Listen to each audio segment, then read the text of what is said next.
Hey guys, what's going on? Kevin Cage back with another cryptocurrency video. We're going to be going over the 40 plus companies that are using, accepting, or testing XRP. Now this infographic was created by Stedas back in 2019 of January. And right here you can see www.stedas.hr, great website.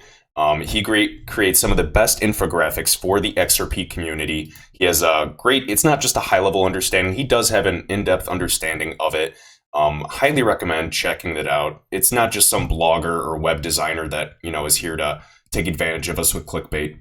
He actually has a lot of great things and infographics for newcomers and any investors in XRP that want to better understand the technology or just share it with friends. So highly recommend checking it out. He does have a poster of the XRP community. He's always adding people to the poster, whether it's on Twitter, bloggers, YouTubers. Highly recommend it. And if you want to be on it, perhaps just shoot a DM on Twitter. Because I know there are way more people in the XRP community than just 500. And I'm sure he'll make a bunch of revisions in the future, especially as we grow, because it's hard to account for everybody. So without further ado, we're going to be going over this. This was shared to me by Marion at Marion_XRP_HODL. And I've seen this before, and I'm really happy that they pointed this out to me and shared this with me. So thank you very much. So what we're going to go over is some of this and just briefly going over the partnerships for, using, accepting, or testing, just to understand that the other digital assets in the space, perhaps they're, 5xing in value. They do not have what XRP has, and long term, XRP will prevail. And perhaps some of those other projects will too in other altcoins, and that's awesome. But I am putting the bulk of my money in something that's viable and will be here for years to come. It's not based on an ROI, return on investment. For me, I'm conservative. It's based on return of investment. I want to make sure I get my money back as well, because I've spent years working hard for it. So let's go over this. So XRP is an independent digital asset built for enterprise use. It offers banks and payment providers a reliable on-demand option to source liquidity for cross-border payments. And that is what the private company Ripple is aiming to do. However, we know that there's many other use cases created. I just did a video on Spring. It's spelled XSpring. It's an initiative they created to help basically incentivize different startups and new companies to utilize XRP. So of course we have the big famous platform like R3. It's a giant blockchain software firm working with 200 plus members and partners, 180 plus professionals, have deep connections with some of the world's biggest central banks. Just look on the board members. Many of the board members on R3, I believe it's as high as 80%, at least 60% of the board members are the board members of Swift as well, or at least on the board. So they have massive partners, and I believe, and a lot of other people believe, that R3 will be not only, as Ripple, the private company, focuses on the remittance payments and cross-border transactions, R3 is going to handle the monster transactions. When the value of XRP slowly gets high enough, and then eventually they're able to scale it to a much higher value per XRP, it's going to help them, trade for real estate, derivatives markets, also supply chain management, and I believe healthcare. But I want to double check on that because there could be some other players on board as well that beat them to it. Of course, we have Coil, blockchain company for micropayments. It's web monetization based. You can sign up as well. We have some, large banks and financial institutions, Euro, Exim Bank, some of the biggest, FIs. And of course, I saw Working Money Channel made a great point today.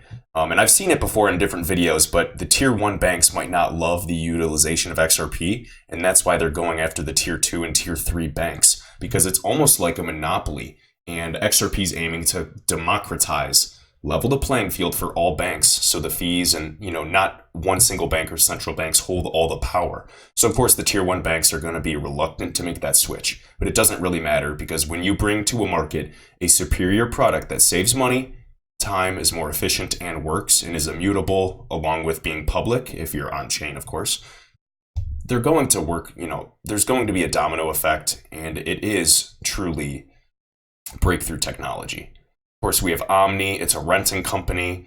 Omni is an on-demand storage concierge service company that offers convenient pickup and delivery solutions. So if you have a vehicle or a bike or maybe a drone that you have and you're not always using it, you can actually put it on the Omni platform and someone can rent it out from you temporarily and pay you in XRP.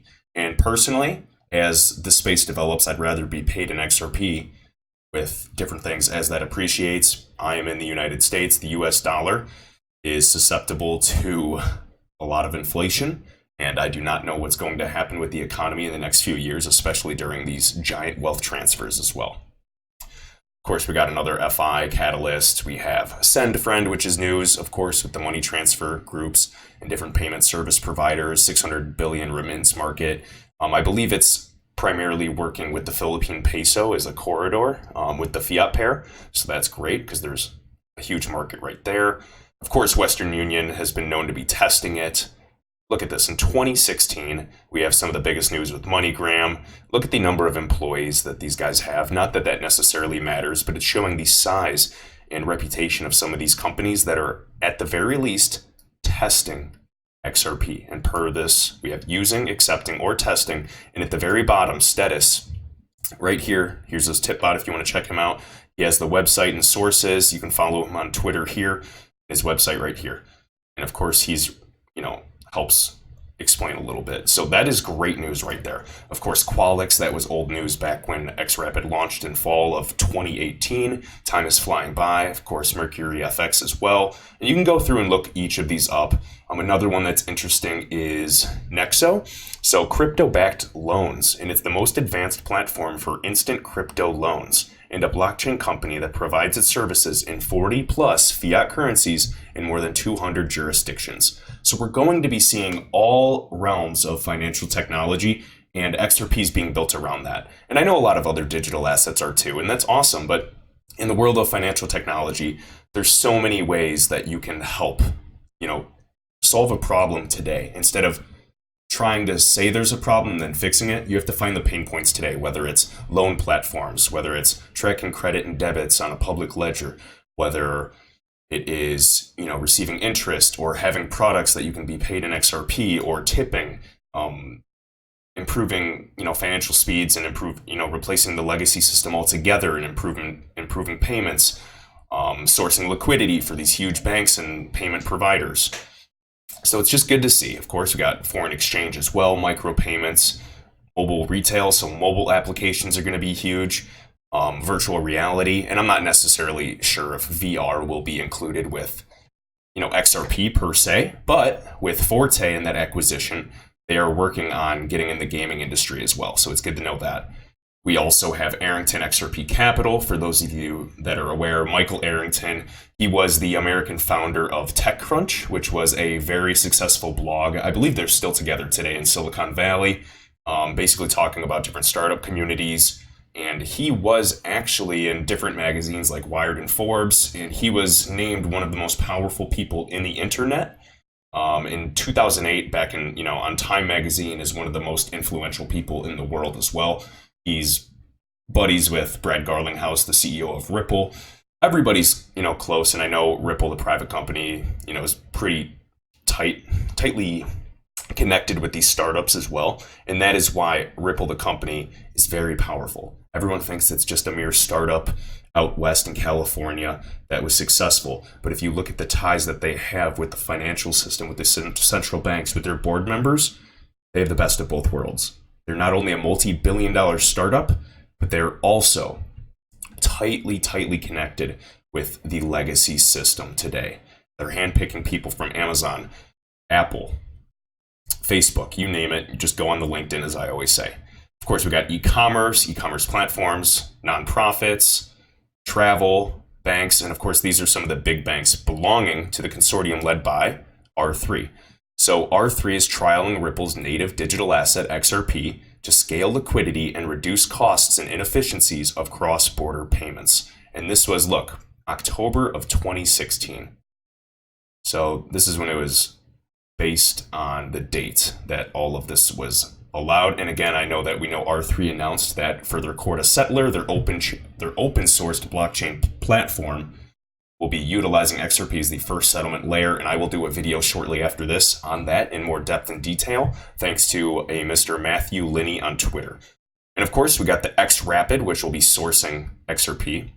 sourcing liquidity utilizing XRP, 40 plus fiat pairs, which is very important to have different corridors. Perhaps one of the big things is some of the biggest fiat pairs today, like US dollar and euro, of course they're connected, but some of the smaller players like the Philippine peso, the Mexican peso, they're not well connected and they have to go to other fiat pairs to be connected, especially in the world of foreign exchange, in the foreign exchange market.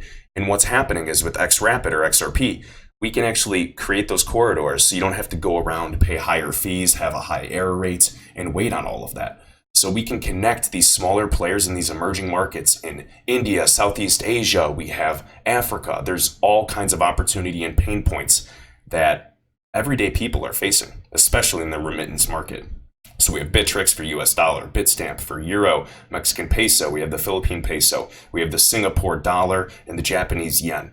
And SBI, still rumors to be going live this month. I'm very curious what will happen. All kinds of speculation with the CEO Yoshitaka Kitao of Japan. They are a huge banking group. A large percentage of the Japanese banks reside there.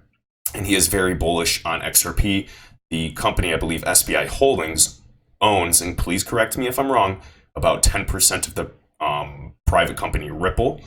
So there have been tweets. I'm not sure where the correct tweets are, fake or real, but I saw them circulating last year, or maybe it was the year before, regarding XRP becoming $10 instantaneously when they flip the switch.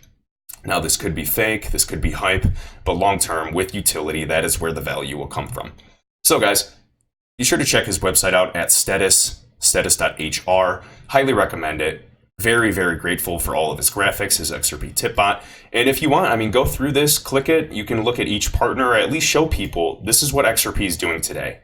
Some are already using it today and are live. So this space is gathering a lot of confidence faster than ever before. It is getting that momentum. I know the price has not moved yet, but you have to be patient. This, revolutionizing the world of payments is not going to happen overnight.